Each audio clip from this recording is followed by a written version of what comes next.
గత ప్రభుత్వం చేసిన ఫోన్ ట్యాపింగ్ పై కాంగ్రెస్ సీరియస్ గా తీసుకుంది. మరింత లోతుగా విచారణ జరపాలని నేతలు కోరుతున్నారు. జిల్లాలోని నేతలు కూడా ఇదే వ్యవహారం నడిపారంటూ ఆరోపిస్తున్నారు హస్తం నేతలు. పోలీసులతో పాటు వారి వెనుక ఉన్న బీఆర్ఎస్ నేతలను విచారించాలని డిమాండ్ చేస్తున్నారు. ఫోన్ ట్యాపింగ్ పై న్యాయ విచారణ జరిపించాలని ఎమ్మెల్యే ఎన్ఎం శ్రీనివాసరెడ్డి కోరుతున్నారు. ఇక ఫోన్ ట్యాపింగ్ విచారణ పరిధి విస్తృతి పెంచాలని డీజీపీకి వినతి పత్రం ఇవ్వనున్నారు కాంగ్రెస్ నేతలు. మరోవైపు గత ప్రభుత్వం అధికార దుర్వినియోగం చేసిందని, ఫోన్ ట్యాపింగ్ లో ప్రమేయం ఉన్న వాళ్లని వదిలేది లేదంటోంది కాంగ్రెస్ ప్రభుత్వం.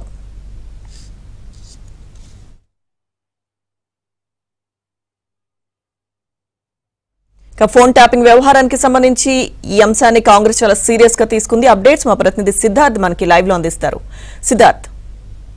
Thank you Lakshmi Durga. గత ప్రభుత్వం చేసినటువంటి ఫోన్ ట్యాపింగ్ అంశం పొలిటికల్గా చాలా హీట్ని పెంచుతుందని చెప్పుకోవచ్చు.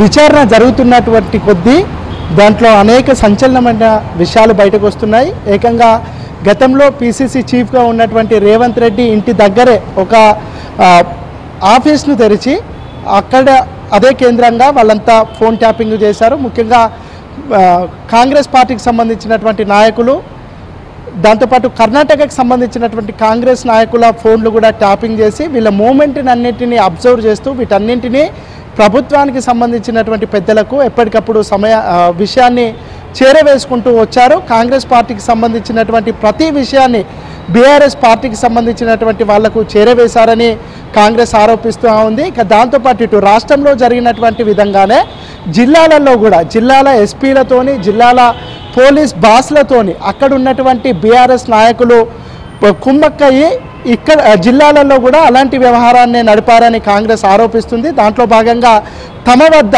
కొంత సమాచారం ఉంది. ఆ సమాచారాన్ని ప్రభుత్వానికి ఇవ్వడానికి కాంగ్రెస్ ఎమ్మెల్యేలు రెడీ అయ్యారు. దాంట్లో భాగంగా ఈరోజు 3 గంటలకు మహబూబ్ నగర్ జిల్లాలో జరిగినటువంటి విషయాల సమాచారాన్ని డీజీపీకి అందివ్వడానికి Congress MLA NM Srinivasa Reddy ready అయ్యారు. మధ్యాహ్నం 3 గంటలకు ఆయన డీజీపీని కలవనున్నారు. డీజీపీని కలిసి మహబూబ్ నగర్ జిల్లాలో జరిగినటువంటి పోలీసులను ఏ విధంగా బీఆర్ఎస్ పార్టీ వాళ్ళను వాడుకుంది, అధికార దుర్వినియోగానికి పాల్పడింది అనే విషయాన్ని, ఆ సమాచారాన్ని అంతా డీజీపీకి అందివ్వనున్నారు. ఇటు మహబూబ్ నగర్ జిల్లాలోనే కాకుండా తెలంగాణ రాష్ట్ర వ్యాప్తంగా అన్ని జిల్లాల్లో ఇలాంటి సిచ్యువేషన్ ఉంది. కాబట్టి ఈ ఫోన్ ట్యాపింగ్ విషయంలో ప్రభుత్వం మరింత దూకుడుగా ముందుకు వెళ్ళాలి, దాని విస్తృతిని పెంచాలి, దాని విచారణను మరింత లోతుగా అధ్యయనం చేయాలి. దాంతోపాటు ఈ పోలీసుల వెనుక ఉన్నటువంటి బీఆర్ఎస్ నాయకులు ఎవరో పసిగట్టి వాళ్ళ పేర్లు బయట పెట్టాలి, దాంతోపాటు వాళ్ళను శిక్షించాలి అని కాంగ్రెస్ పార్టీ ఎమ్మెల్యేలు డిమాండ్ చేస్తూ ఉన్నారు. మొత్తానికైతే ఇప్పుడున్నటువంటి ఈ విషయం అయితే తెలంగాణలో పొలిటికల్గా ఒక హీట్ పెంచిందని చెప్పుకోవచ్చు. గత ప్రభుత్వం ఫోన్ ట్యాపింగ్లు చేస్తుంది, అధికార దుర్వినియోగానికి పాల్పడుతుంది అని కాంగ్రెస్ పార్టీకి సంబంధించినటువంటి నేతలు, ముఖ్యంగా అప్పుడు పీసీసీ చీఫ్గా ఉన్నటువంటి రేవంత్ రెడ్డి 2 సంవత్సరాల నుంచి ఆరోపించుకుంటూ వస్తున్నారు. 2 సంవత్సరాల ముందే ఈ విషయాన్ని పసిగట్టి ఖచ్చితంగా కాంగ్రెస్ ప్రభుత్వం వచ్చిన తర్వాత ఈ ఫోన్ ట్యాపింగ్కి పాల్పడినటువంటి వాళ్ళు, అధికార దుర్వినియోగానికి పాల్పడినటువంటి వాళ్ళను ఖచ్చితంగా శిక్షిస్తాం. వాళ్ళు అధికారం చేంజ్ కాగానే, అంటే కాంగ్రెస్ పార్టీ ప్రభుత్వాన్ని ఏర్పాటు చేయంగానే వాళ్ళ తప్పుల్ని కప్పిపుచ్చుకోవడానికి వాళ్ళు ఈ ఇండియాని వదిలి వేరే దేశాలకు వెళ్తారు. వాళ్ళు ఏ దేశంకు వెళ్ళినా వాళ్ళని ఖచ్చితంగా ఇక్కడికి తీసుకొచ్చి శిక్షిస్తామని రేవంత్ రెడ్డి 2 సంవత్సరాల క్రితం చెప్పారు. దాంట్లో భాగంగానే ఆ కేసులో ఇన్వాల్వ్మెంట్ అయినటువంటి వాళ్ళు కొంతమంది అబ్స్కాండింగ్లో ఉన్నారు, కొంతమంది విదేశాలకు వెళ్ళినట్టు ఇక్కడ ప్రభుత్వం గుర్తించింది. వాళ్ళతోని టాక్స్ కూడా మొదలుపెట్టింది. వాళ్ళను ఇండియాకి వస్తే వాళ్ళతో విచారణ జరిపేది ఉంది.